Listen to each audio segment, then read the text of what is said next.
No, no está obligado, mierda. Yo hemos conversado con un comandante. Hemos dicho y no.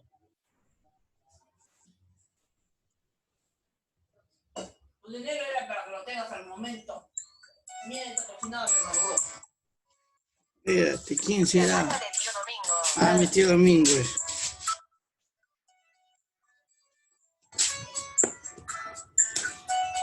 Bueno, mientras vamos afinando algunos detalles, vamos a dar bienvenida al gran poeta peruano Marco Matos.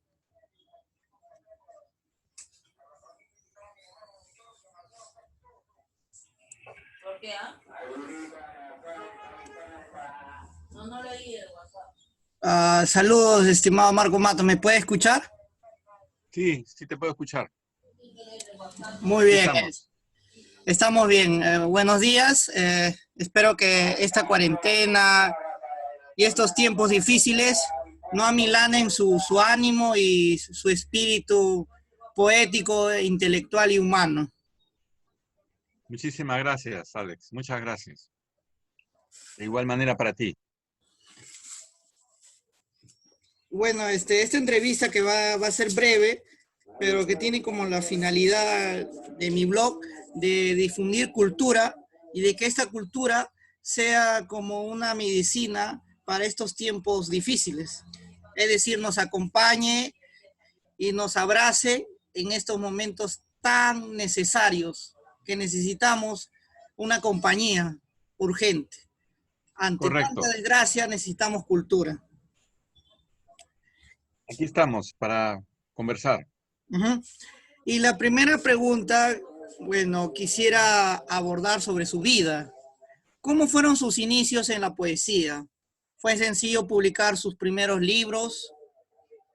Quiero que nos ilustre a todos sus lectores. Bueno, yo venía de Piura, de una familia provinciana, pero muy vinculada a la literatura y en general a la cultura humanística. Mis padres eran profesores, mi madre profesora primaria y mi padre profesor secundario, y había una razonable cantidad de libros en la casa, y mi padre, digamos, dejaba a mi disposición, de cuando en cuando me recomendaba algún texto, pero simplemente los libros estaban ahí y yo podía, digamos, manejarlos, leerlos a libre disposición. De tal manera que cuando vine a Lima, a la universidad, digamos, Marcos, ¿no? sintiendo... No, empecé en Católica y después pasé a San Marcos. Ajá. Me fue relativamente fácil establecer contacto con otras personas que tenían la inquietud literaria y sobre todo con maestros que se convierten en inolvidables, que en verdad hay una raza de maestros que son como segundos padres. En mi caso, estos fueron Washington Delgado, es un poeta, maestro. y otro, Luis Jaime Cisneros, lingüista. A ambos les debo cierto orden en mi formación inicial. Claro, eso tiene que ver con las humanidades en general y no específicamente con la poesía. Había mucha efervescencia en el patio de la Universidad Católica y ahí estaba pues el poeta que se convertiría en emblemático, ¿no? A raíz de su muerte muy joven, que fue Javier Heró. Yo tuve contacto con Javier Heró y hoy que se está recordando un aniversario de su muerte, quisiera evocarlo como una figura muy querida por todos los que lo conocimos en esos momentos. Más adelante vamos a tocar esa pregunta, todavía aguante esa respuesta. Ya. Bueno, lo que quiero decir es que yo publiqué mi primer poema en la revista Araui el año 61, que dirigía Francisco Carrillo. El primer número de Araui salió con un poema mío, o con 3 poemas. Contra Critias. Contra Critias es un poema que, bueno, ha tenido bastante fortuna después, ¿no? Porque ahora mismo se reproduce. Yo tenía un amigo que se llamaba Aníbal Marcasolo, que era pariente político de de Francisco Carrillo, el director de la revista. Y Carrillo estaba buscando un poeta, digamos, desconocido para iniciar su revista junto a otros que sí eran conocidos. Y así fue como publiqué mi primer poema en esa revista el año 61. Después publiqué una antología de la Universidad Católica del año 62. Y mi primer libro salió también con Carrillo, con su editorial que se llama Biblioteca Universitaria en 1965 y se llamó Casa Nuestra. Esos fueron mis comienzos, bastante afortunados, pero por casualidad, digamos, por conocer a este amigo, Marcasolo, que me vinculó con Carrillo. O sea, Carrillo se convirtió en mi primer editor, Francisco Carrillo. Francisco Carrillo. Sí. Digamos que sigue en contacto con este señor Carrillo, No, él falleció hace algunos años. Él ha sido, él ha pero siguió sido, después en contacto con... sí, toda la vida y he sido muy amigo de él. Y él falleció hace unos 10 años más o menos en un accidente en Huancayo. Uy, qué Pero era pena. muy querido, Descanse. sí, sí. Y su revista, Harawi, tuvo más de 100 números a lo largo de 20 años. Más de Ay, ciento revista diez histórica. números más. Sí, es una revista histórica. Harawi se llama, con H, Harawi. Arau. Em, y después, ¿cómo llegó a publicar su primer libro? Ese fue mi primer libro con Carrillo, que se llama Casa Nuestra, el año 65. 65. Sí, y después, en esos años, gracias a Washington Delgado, del que me hice, digamos, allegado, discípulo, conocí a Carlos Milla Batres, un, un editor de Salvador, de la República de El Salvador, que había venido al Perú siendo muy joven, atraído por la figura de Porras Barnechea en los años 59, 60, justamente cuando Porras falleció, este, y se quedó acá en el Perú, se casó acá y se convirtió en un editor, tal vez el editor más conocido en los años 70 y 80, Carlos Mía Batres. Entonces para mí fue un lujo, un verdadero lujo publicar en esa editorial el año 69, mi segundo libro, que obtuvo el Premio Nacional de Poesía en ese año. ¿No? Interesante historia, maestro. Se ve que ha tenido una influencia de otros maestros, como usted acaba de decir, de Washington Delgado, que hasta ahorita, incluyéndome a mí, yo lo sigo leyendo. Su Claro, poesía es única, es el máximo representante de la generación del 50, aunque pueda haber un debate entre las generaciones si existen o no, pero bueno, se ha llegado a una conveniencia de que hay generaciones en la literatura. No sé qué opina usted al respecto. bueno, yo creo que es una doctrina móvil que, digamos, en verdad, tal como la conocemos, se inventó en España, ¿no? Y el que la expresó muy bien fue Ortega y Gasset y después Julián Marías. Esto por una influencia europea, pero casi en ninguna parte, les cuento que casi en ninguna parte del mundo se utiliza esta fórmula de generaciones, pero en el Perú pegó, digamos, pero pegó de una manera muy curiosa que no es la habitual. Las generaciones, tal como fueron concebidas por Ortega Gasset y por Julián Marías, se suceden cada 15 años. Son como en una fotografía donde aparecen los abuelos, los padres y los nietos. Pero acá hay Cada 10 años. confusión, ese es un invento peruano, ¿ya? Y y finalmente no es muy riguroso, pero sí vale, ese término generaciones vale para los comienzos de los escritores, porque más o menos tienen las mismas influencias, publican su primer libro al mismo tiempo, pero después se van diferenciando tanto unos de otros cuando tienen calidad, porque si no tienen calidad escriben igual, todos, ¿no? Mantienen esa impronta, digamos, de su juventud.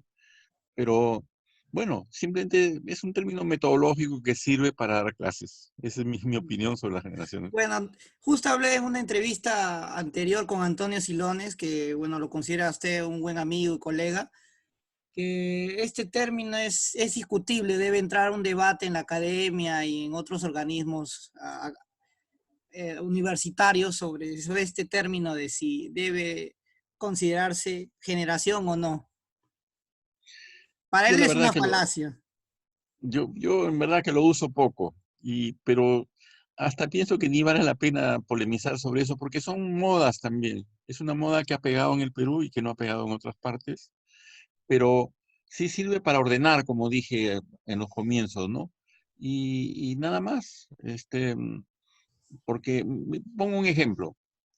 eh, un poeta como Corcuera, Arturo Corcuera, Arturo Corcuera, del año 60. nacido, nacido en 1935, ¿no? Y, y Vargas Llosa, nacido el año 36. Vargas Llosa está considerado como escritor de los años 50, En los años de la 50, generación. Y Corcuera, que es mayor que Vargas Llosa, está considerado como en de los los años 60. 60. Ya, bueno, aquí alguien me explique eso. Bueno, Bueno, yo tampoco entiendo, pero así ya está convenido, digamos, acá en la literatura peruana. ya, ¿y con qué tiene que ver eso? Con las afinidades personales. Porque uno en la universidad se junta con personas de distintas edades y Corcuera, que era mayor, pero varios años mayor que, que Heró o que Calvo, como se dice, andaba con ellos. Y entonces había mayor afinidad que con Vargas Llosa, al que no lo veía nunca. En cambio, Vargas Llosa estuvo más pegado a Porras Barnechea, a Pablo Macera. A Ribeiro. Porras era el maestro de todo ese grupo, pero los otros son considerados del 50, todos esos sociólogos y literatos como Washington Delgado, Romualdo, son del 50, y bueno, ya Vargas Llosa salió en ese lote, digamos, del 50. Ajá. Interesante aporte, maestro. Bueno, quisiera hacerle otra pregunta ya sobre, bueno, ya que usted ya tiene una trayectoria, bueno, de varios años escribiendo poesía, ya es una figura conocida, ya se podría decir que que ha cosechado muchos frutos en su poesía y todo el mundo lo reconoce. Y la siguiente pregunta va así.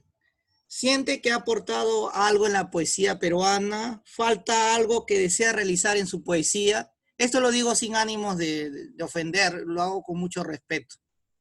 Bueno, yo creo que en general los escritores no siempre saben o casi nunca saben, por mucho que otros se lo digan, cuál es el lugar que ocupa en la historia literaria de un país. Y me parece un poco vanidoso que alguien esté dando una clase sobre sí mismo. Eso no lo voy a hacer nunca, ¿no? Pero sí puedo decir que, digamos que, a diferencia de otras actividades del ser humano en su vida, por ejemplo, digamos, la actividad de trabajar en una empresa o de ser profesor en una universidad, que, o de ocupar determinados cargos, todas son circunstanciales. En cambio, la actividad de escritor y la actividad de poeta particularmente, prácticamente no acaba sino con la vida. Así que uno siempre tiene algo que decir, siempre está pensando decir algo, o yo por lo menos, ¿no? Entonces, casi no mirar hacia atrás, porque uno se convierte, como dice la Biblia, en estatua de sal, y, que sean otros los que hagan la antología de mis poemas o que digan si estos poemas merecen leerse. Yo noto sí que, digamos que estoy llegando a más personas cada vez y que eso me llena de contento porque, digamos, he dedicado toda mi vida a esto. Estoy siempre estudiando la manera de escribir de los poetas, tanto, Igualmente, yo sigo también, tanto, claro, igualmente. tanto en español como en otras lenguas, y entonces es inacabable. Y yo diría, y en esto tomo una frase de Borges, que en realidad cuando uno está muy metido en la actividad literaria, casi no distingue la actividad de leer, de disfrutar, con la actividad de escribir. Se coloca, por decirlo así, en los dos lados de la mesa y está contento con eso. Yo le confieso a usted y a todos los que miren este programa que yo no estoy aburrido quedándome en casa, que no tengo insomnio, no estoy, digamos, en esa desesperación de muchos que están pues ya angustiados, quieren que termine esta cuarentena, pero bueno, El Perú espero que termine y sobre es un sí, país complejo, estimado. Bueno, no todos, ¿cómo le podría decir? No todos pueden soportar esta pandemia por distintas razones. se entiende, yo entiendo eso, pero me siento afortunado por soportarlo.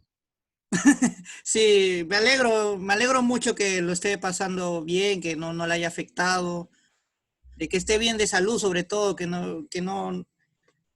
y también que su familia esté bien también. Muchas gracias, muchas gracias. Y también te deseo eso a ti y a tu familia. Y justo lo que usted ha hablado de que es muy importante lo que ha dicho. Un poeta nunca deja de aprender, sigue aprendiendo, leyendo, perfeccionando su técnica. Aquel que diga que ya lo sabe todo, que ya hizo todo, está muerto. En vida ya está muerto. Ya, bueno, tú lo has dicho. Sí, pero esto también lo digo porque recordando varias entrevistas de Mario Vargas Llosa, él también dice algo similar, de que él todavía tampoco ha llegado a su cúspide y todavía él puede hacer un mejor libro. Ese siguiente libro va a ser mejor. Esa es la confianza que uno tiene. Sí, esa es la confianza que todo escritor debe tener. Ahora, pasando a otra pregunta, quisiera, bueno, hacer una comparación en épocas. ¿Qué diferencia usted nota de la poesía actual con la de antes? Sobre todo en su Pero este, generación. pero antes, ¿a qué se refiere actual y a qué se refiere antes? Más o menos se refiere a años, a maneras Me a refiero, maneras por de, ejemplo, el aporte de la poesía actual de este siglo XXI y ya, del siglo pasado. ya. Yo diría que nunca se puede decir que una época es mejor que otra, pero sí hay características que tienen que ver con la difusión de la poesía Ujú. que han cambiado sustancialmente.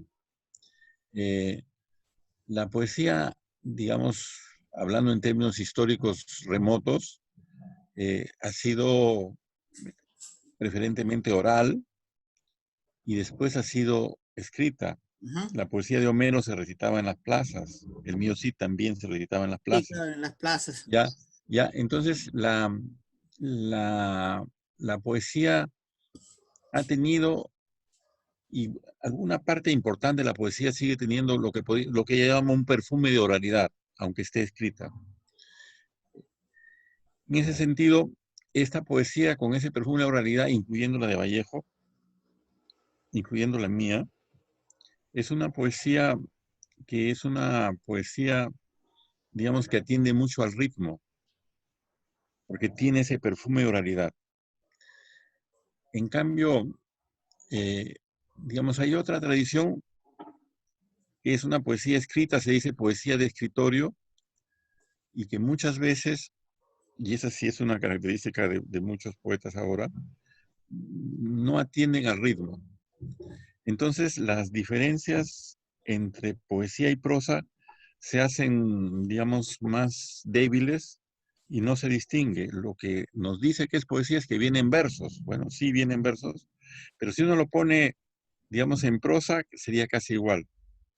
Entonces yo diría que hay muchos poetas que están desperdiciando la ocasión de empaparse de cómo ha sido la poesía para a partir de ahí modificarla.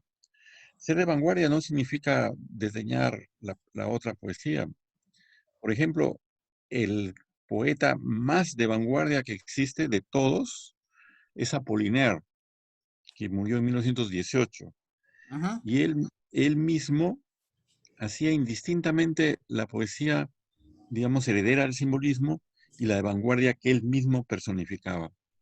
Entonces, hay ese problema y de todas maneras es muy difícil distinguir para cualquier lector, digamos, de mediana edad o de mayor edad, calidad en un poeta que está empezando, porque todos se parecen. Tienen que pasar algunos años, tal vez 10, antes que un poeta, digamos que en sus 15, 17, 18 años está publicando ya un poco desesperadamente y a mí le valdría esperar.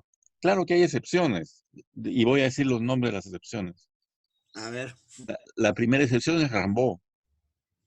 Arthur Rimbaud es el niño genio que escribió poemas, que dejó de escribir a los 20 años Sí, y se convirtió en uno de los 2 o 3 poetas más importantes de toda la tradición francesa hasta hoy día. sí, hasta hoy día. ¿No? Ya, otro ejemplo que tenemos en el Perú, voy a poner 2 ejemplos peruanos.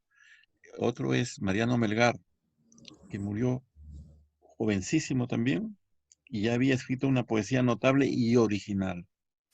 Y el tercer gran ejemplo es Javier Heró, justamente, Sí, y un gran ¿no? ejemplo. ¿No? Ya, yo recuerdo versos de él que no son los más citados, pero que son muy hermosos, ¿no? ¿No? Eh, por ejemplo, oscuro es el tiempo, y me falta un verso y después dice, el día asume su palidez de infante. Por ejemplo, ese verso, el día asume su palidez de infante, es un verso de Heró. No es de sus poemas más conocidos, pero No, es un nunca lo he verso escuchado. ¿Ah? de un No sé. poeta maduro, Sí. es un verso de un poeta. El día Zoom me dice. Su palidez de infante. Creo que empieza así, oscuro es el tiempo y leves las sonrisas de los días. No estoy seguro del segundo verso, pero el tercero, que me parece magnífico, el día asume su palidez de infante. Sí, con El esto yo me comenzar quedo del día, con esta ya cita. es un, es un verso magnífico, es el día asume su palidez de infante, de Javier Heró. ¿Mm? Entonces, entonces diría que a diferencia de otras actividades también del ser humano, eh, uno no se gradúa de poeta, ¿no? Por eso a mí me da risa cuando dicen el doctor tal, vamos a leer un poema del doctor tal. No, los doctorados no valen para la poesía. El único doctorado es la práctica. Y el otro doctorado es la comunicación con los demás que te dicen, bueno, vas por buen camino, o no vas por buen camino, o no te dicen nada, que es lo más habitual. Entonces uno está un poco a ciegas, y yo creo que hace mucho bien estos colectivos de poetas, hablando de poetas jóvenes, Ajá. que se reúnen para leerse los versos unos a otros. Claro, hay mucha rivalidad a veces y eso, bueno, es muy humano, pero más allá de eso uno encuentra a veces en su juventud eh, verdaderos lectores de poesía que, que le ayudan, que, que de alguna manera están al lado. Yo para todos mis primeros libros, bueno, hasta ahora también, pero he ido cambiando de interlocutor. O sea, ha habido personas que han estado a mi lado y que me han sabido, digamos, Ya. opinar sobre mis poemas de un modo positivo. Yo puedo decir, por ejemplo, mi primer libro tenía un amigo llamado Alfredo Portal que escribía poemas, no es una persona conocida, ya falleció, era sobrino de Magda Portal, era un gran lector de poesía Ah, y me ayudó a corregir mis poemas. Y es el libro que publicó Carrillo. En los 2 siguientes libros, el que me ayudó fue Carlos Milla, que también sabía mucho de poesía. Y se puede decir que con el tiempo, personas más jóvenes que yo también han intervenido haciéndome sugerencias. Yo una vez había escrito un verso eh, y se lo mostré a un amigo que se ajá. llama Manuel Tumi, que es menor que yo, y hablando del amor que se va, decía que sentía que era como el agua que se me escurre entre las manos. A mí me parecía que estaba bien. A mí también me parece bien. Y La sabe que me primera dijo él, lectura. eso está bien, me dice, pero resulta que está en una canción de Piero. Yo, por supuesto, no sabía ni quién era Piero. Yo tampoco. Era un cantante de los años 70 llamado Piero, y por supuesto lo cambié, ¿no? Y ese poema quedó impecable gracias a este amigo. Entonces yo no vacilo en enseñarle a personas que tengo confianza, sobre todo si estoy dudando. Hay poemas que uno sabe ya que están bien, pero de pronto cuando están en agraz, como se dice, o sea, comenzando, es bueno mostrarlo. Y especialmente en la juventud. Eso me parece algo muy bueno. Entonces usted Digamos, recomienda, bueno, a todos los poetas que recién comienzan y los que siguen escribiendo, mostrar su poesía para que alguien más dé un vistazo, una recomendación. y recomiendo eso vivamente, ¿no? Además, ¿no? Yo, Y eso es yo más a o veces menos, lo he hecho, lo confieso, personalmente yo lo he hecho también con mi poesía. Le paso a amigos, familiares, hasta mi editor Ítalo, Aparicio, que le mando un saludo. A él también le mando y le digo, ¿te parece bien? Y él es un poco estricto, me dice, confía en lo que haces, no me pidas correcciones, me dice. Bueno, le dice, no me pidas correcciones, tú debes saber lo que haces. Lee bastante y tú mismo corrígete, me dice. Aprende. no quiere comprometerse, no quiere comprometerse. Bueno, es que Ítalo es así, perfeccionista, quiere que uno aprenda a hacer solo las cosas, a corregirse. Pero otros Ya, amigos son más amables y sí me dan su punto de vista. ya, bueno. Bueno, la siguiente pregunta que quisiera hacerle es sobre justamente su poesía. He notado que hay una variedad y por eso va esta pregunta. ¿Por qué se da una variedad en las temáticas de sus distintos poemarios? Bueno, hay poetas que se puede decir que escriben un solo libro en su vida, y de hecho que lo dicen, o muy pocos, ¿no? Por ejemplo, el gran poeta Jorge Guillén, de la generación española del 27, gran poeta, eh, escribió sucesivamente el mismo libro que lo iba ampliando, Cántico se llama. Solo pasados sus 70 años, escribió ya otro, ¿no? Y, Ujú. este, y tiene versos muy buenos, pero un solo libro, Cántico, ¿no? Después, como dije, ya escribió otro libro que se llama Viviendo y otros poemas, pero ese Cántico es un libro característico. Hay otro caso, el poeta Juarros, Roberto Juarros, gran poeta argentino, que eh, escribió un solo libro 11 veces. Con el mismo título iba añadiendo más poemas. Generalmente son poetas parcos los que hacen esto, ¿no? O sea, toda su poesía serán 300 páginas y se llama poesía vertical. Entonces, cuando publicaba decía poesía vertical 1, 2, hasta 11 llegó. 11 libros de poesía, todos con el mismo título. Entonces, bueno, en mi caso es así, ¿no? Yo, seguramente mi primer libro fue un poco acumulativo. Los poemas que tenía les puse un título, pero tiempo más tarde hay dos cosas que han variado. Uno, que mis poemas no son acumulación de los poemas que estoy escribiendo. Tengo muchos poemas que estoy escribiendo o que he escrito, pero no todos los publico al mismo tiempo. Les busco, digamos, afinidades y como en realidad escribir es mi oficio y escribir poesía es mi oficio, yo no tengo ese terror ante la página en blanco que otros tienen. Simplemente yo no le temo a la página en blanco, ¿no? Entonces, voy agrupando por temas. Entonces, en los últimos, digamos, desde el año 99 para acá, todos mis libros tienen un ordenamiento muy consciente. La poesía puede tener algo de inconsciente, pero el ordenamiento es consciente. Pero además, sobre todo, un aspecto teórico que se puede notar en mi poesía, creo que más que en la de otros. Y es que yo no escribo poemas solamente sobre mi experiencia personal. La mayor parte de poetas, los que son líricos, escriben sobre lo que les pasa.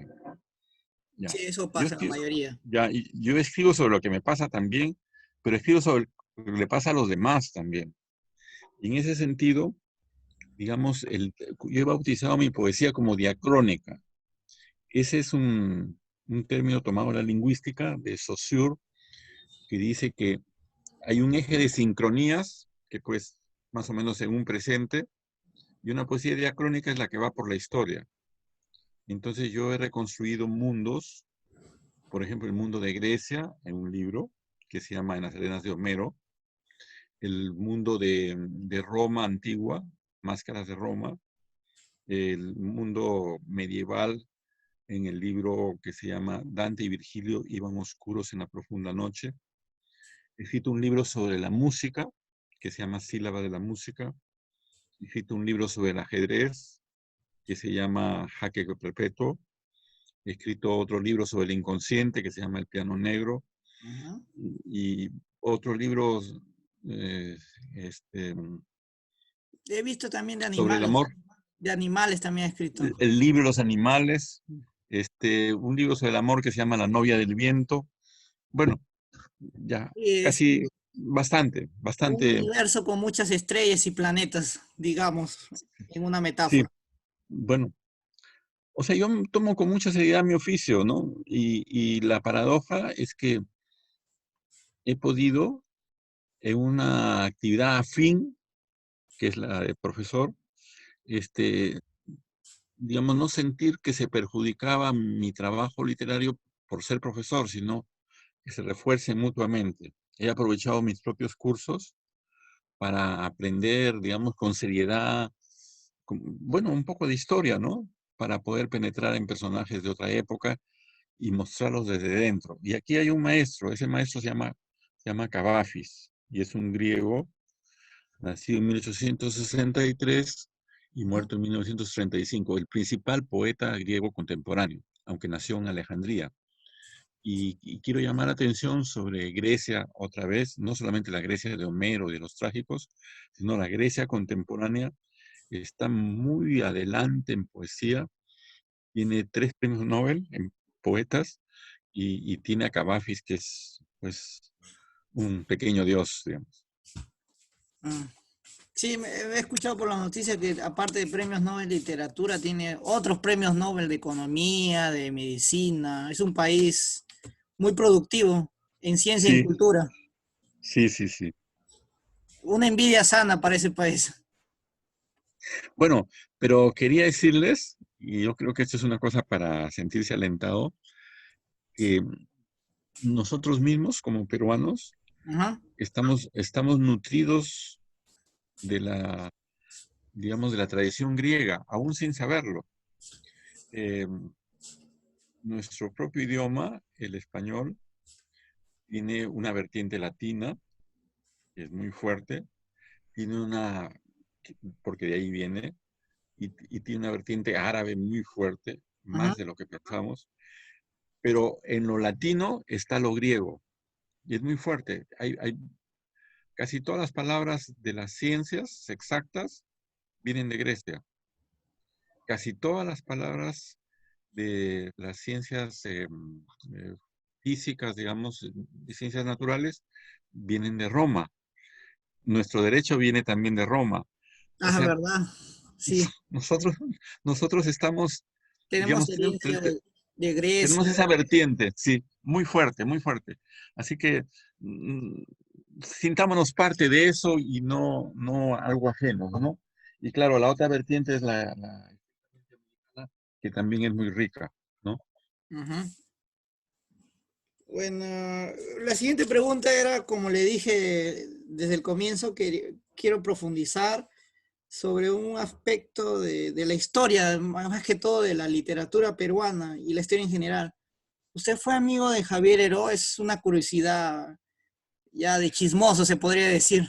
No, forma parte, Javier es una figura mítica ¿Cómo lo y conoció? También me gustaría saber. en el patio de la Universidad Católica lo conocí a través de un amigo muy cercano para mí y muy cercano para él, que se llama Mario Sotomayor, que es un hombre de literatura que era un pequeño maestro, digamos, para nosotros, era un poco mayor que nosotros, y él, digamos, conectó a Heró con los profesores allí, porque le había entrado antes a la universidad, a Washington Delgado, por ejemplo, eh, a Luis Alberto Rato, que era nuestro profesor, y a través de Rato fue que Heró llegó donde Javier Sologuren y pudo publicar su primer libro, El Río. Y hay un misterio que no he dilucidado y ni siquiera a ratos se acuerda, pero es una cosa bien interesante. Javier Sologuren que luego fue nuestro profesor, tenía una imprenta con tipos de letras que se cogían con una pinza. Entonces tenía un número de AES, un número de Bs, etcétera, hasta la Z, pero un número limitado, de tal manera que él no podía publicar un libro, no podía publicar una novela en su imprenta, porque no tenía las letras suficientes. Podía Ajá. publicar poemarios, pero no un poemario, digamos, como los que yo publico ahora de 100 poemas. No podía eso. Publicaba 2 o 3 o con un solo poema. Y el poema tenía que ser, como decimos en broma, flaquito, o sea, de arte menor. Y así fue el Río de Oro. Fue un poema, uno solo, delgadito, y que pudo aparecer en la imprenta de Solo Buren. La pregunta es, que no le he dilucidado, ni creo que nadie lo sepa, es si Heró escribió ese poema para la imprenta de Solo Buren o ya la tenía y encajó. Lo segundo es lo más probable, ¿no? Pero no lo sabemos. Yo le preguntaba a Rato y él mismo no lo sabe. Pero Rato, Luis Alberto Rato, nuestro profesor, fue el que llevó ese poemario donde solo Uren, y así se generó esa relación. Ahora yo mismo este, conversaba con Heró en el patio, en los cafés de cerca de la Universidad Católica, en la Plaza Francia, y algunas veces he ido con él a San Marcos a escuchar a Jorge Guillén precisamente, y fue Heró el que me presentó a Arturo Corcuera en el recinto de San Marcos, en el Parque Universitario, y bueno, pues, y pudimos ver a Guillén, que era un ídolo para nosotros, ¿no? A mí me impresionaba mucho Guillén. Pero quería decir una cosa más, que, Sí, adelante. que, que la muerte de Heró en 1963 fue algo muy doloroso para los que lo conocíamos. Yo no era un amigo íntimo, como estoy explicando, pero sí un amigo de la universidad. Ya. Y ese dolor se puede decir que nos acompaña toda la vida. Uno no espera Yo también guardo el que... mismo luto, a pesar de no haberlo conocido. Con Ya, solo leer su bueno, poesía, también siento el mismo dolor. ya, bueno. Mm, sí. ¿Y dónde recibió? Bueno, esta es otra pregunta curiosa, no me gustaría, bueno, incomodar, pero ¿dónde recibió esta noticia trágica de su muerte de Javier Heró? En, en el patio de la Universidad Católica, y la llevó a las 8 de la mañana del día siguiente de su muerte Arturo Corcuera. Él se acercó para informar, y yo no me acuerdo si ese día o el día siguiente salió en los diarios en primera página, ¿no? Fue Corcuera el que me lo dijo a mí, Arturo Corcuera. Habrá sido un luto para todos, supongo. Claro que sí, es un impacto, pues. Uno espera que mueran las personas de mayor edad con alguna enfermedad, ¿no? La muerte de un joven siempre Doloroso. es más doloroso. Es romper con una promesa, y sobre todo en este caso, que era un talento que ya públicamente se reconocía en ese momento.